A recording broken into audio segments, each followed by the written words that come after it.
Quem você pensa que é? Quem você pensa que é para concluir esse projeto, essa obra? Você não vai dar conta. Não. Desiste logo, esquece isso. Quem nunca ouviu essa frase?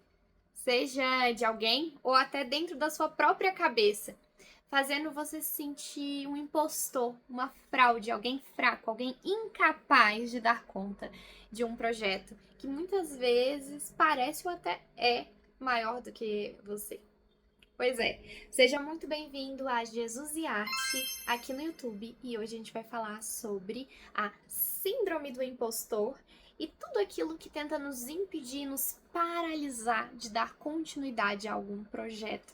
Pode até ser que esse projeto seja sim maior do que você. Maior do que você dá conta sozinho com as suas próprias forças. Mas se essa ideia, se esse sonho, se isso que você está desenvolvendo, de fato, não veio só das vozes da sua cabeça, mas é um projeto de Deus para sua vida, vai nessa tua força, faz a tua parte, que Deus já vai entrar com a providência. Segue firme no teu propósito e continua executando aquilo que Deus colocou no seu coração. Se você é um criativo cristão, o passo a passo é: primeiro, ore a Deus pedindo direção. Confirme com Deus se esse projeto vem dele ou se vem só das vozes da sua cabeça mesmo. Porque Deus vai trazer uma resposta, ele vai trazer uma confirmação para você. E aí você consegue fazer o segundo passo, que é: comece, tenha coragem e inicie esse projeto. Deus não vai fazer a sua parte por você. Então, comece.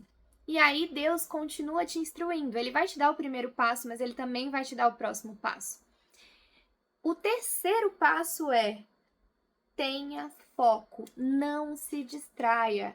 E aí onde entram as vozes da nossa cabeça, as vozes contrárias, ou até tentar dar conta de tudo ao mesmo tempo. Quando você tem um projeto principal, que é um projeto que o Senhor colocou na sua direção, no seu caminho, você precisa de tempo para executar esse projeto. E você pode ter certeza que se o projeto é de Deus, tem um cara que não vai estar satisfeito com aquilo que você está fazendo. E ele vai tentar te tirar dessa de todas as formas, colocando vozes na sua cabeça, te deixando confuso, fazendo você questionar a sua identidade, fazendo você questionar os planos que você tem, fazendo você questionar a sua força. Ou ele pode colocar pessoas que duvidarão de você, pessoas que vão lutar contra você, pessoas que vão ter, sei lá, inveja de você, raiva de você por motivos aleatórios. A Bíblia fala que nós não lutamos contra as forças desse mundo, né? As forças que a gente luta são forças espirituais, então nem tenha raiva dessas pessoas.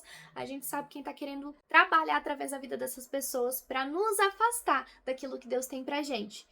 Outra coisa, outra forma que ele gosta de trabalhar com você. Ele não conseguiu atingir sua mente? Beleza, estou firme ali em Cristo. Ah, eu não posso, mas eu tenho um Deus que pode. Igual Davi foi lá, pá, no gigante. Porque ele sabia que ele tinha a força dele, mas que Deus complementava, né? E ajudava. Então, esse ataque contra a identidade não foi suficiente. Essas vozes não foram suficientes. Então, ele bota pessoas. Ah, essas pessoas não foram suficientes. Você continuou. Aí ele vem com distrações, sejam projetinhos paralelos, convites fora de hora. E para tudo isso, a gente tem que buscar força em Deus e discernimento para entender aquilo que a gente deve fazer ou não, aquilo que pode comprometer o projeto que Deus entregou nas nossas mãos e aquilo que a gente pode realmente fazer sem comprometer o nosso projeto.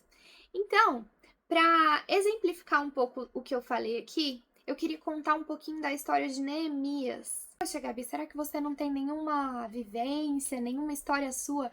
Cara, eu tenho muitas histórias com Deus, muitas, muitas, muitas. Tenho até vontade de trazer isso aqui. Inclusive, se você tem curiosidade de conhecer algumas histórias minhas com Deus, algumas trajetórias minhas de projetos que foram maiores que eu, inclusive estou vivendo isso agora, mas coisas que eu já vivi e já experimentei da graça e da bondade de Deus, deixa aqui nos comentários que eu posso também fazer alguns vídeos contando um pouquinho da minha história. Mas hoje a gente vai falar da história de Neemias. Para te situar, Neemias era copeiro do rei. E na época ele não estava em Jerusalém. Na época, Jerusalém estava devastada. Jerusalém estava em ruínas, os muros caídos, estava tudo destruído. E aí brotou um sonho no coração de Neemias de que ele queria reconstruir os muros, ele queria reconstruir a cidade de Jerusalém. E aí o que Neemias fez? O primeiro passo que eu comentei com vocês, Neemias foi orar e pedir direcionamento de Deus para entender se ele realmente deveria fazer aquilo e pedir para que o Senhor desse força para ele.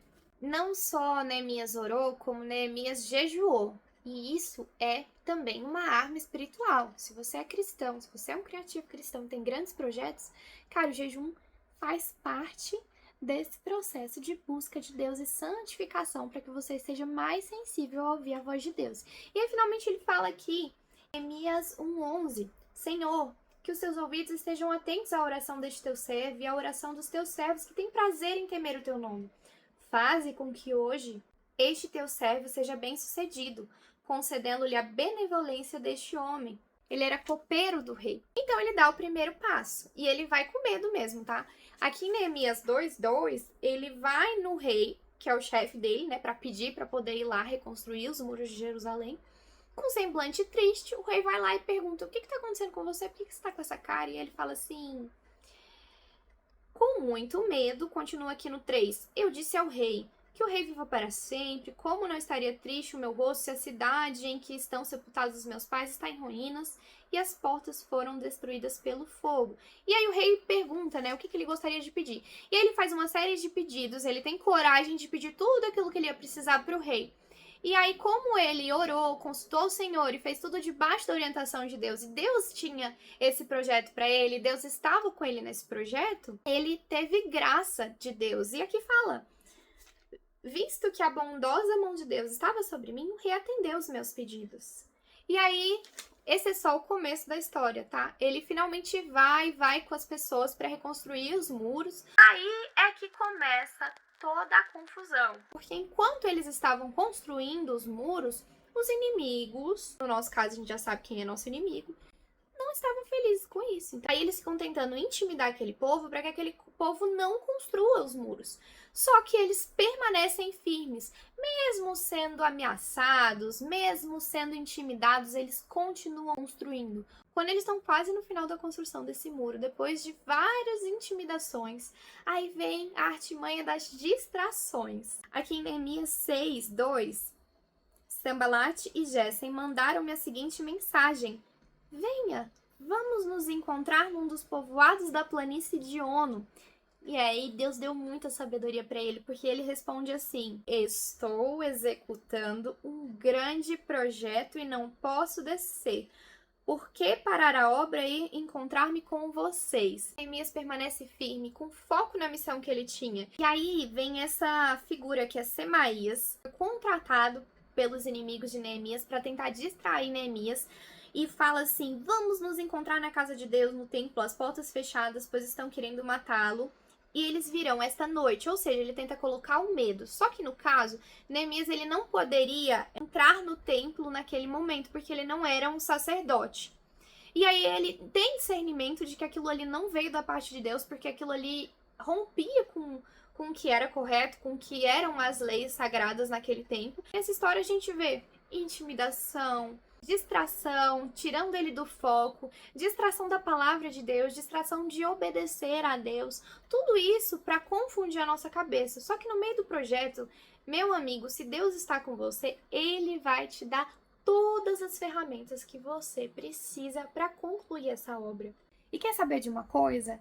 Quando vierem contra você e te falarem quem você pensa que é, você vai responder: eu sou quem Deus diz que eu sou. Se você está precisando de forças, busque as suas forças em Deus. Ele vai te dar força, Ele vai te dar alegria, Ele vai te dar discernimento necessário para você construir as obras que Ele tem para você. E lembra, você não está sozinho nesse projeto. Se foi Ele que te chamou, a obra vai ser finalizada, porque aquele que começou a boa obra é fiel para cumpri-la. Então é isso, gente. Muito obrigada por terem ficado até o final. E para você que não me conhece, eu me chamo Gabriela Klinger, eu sou cantora e compositora. Se você gostou desse vídeo, já clica em curtir. Se você acha que esse tipo de conteúdo pode ajudar mais pessoas que estão com esses mesmos questionamentos e que precisam ouvir um pouco dessa mensagem, compartilha com o máximo de pessoas que você acredita que vão se identificar. E se você gosta desse tipo de conteúdo, já se inscreve aqui no canal. Toda semana tem vídeo novo, gente. Toda quinta-feira, Jesus e Arte aqui no YouTube.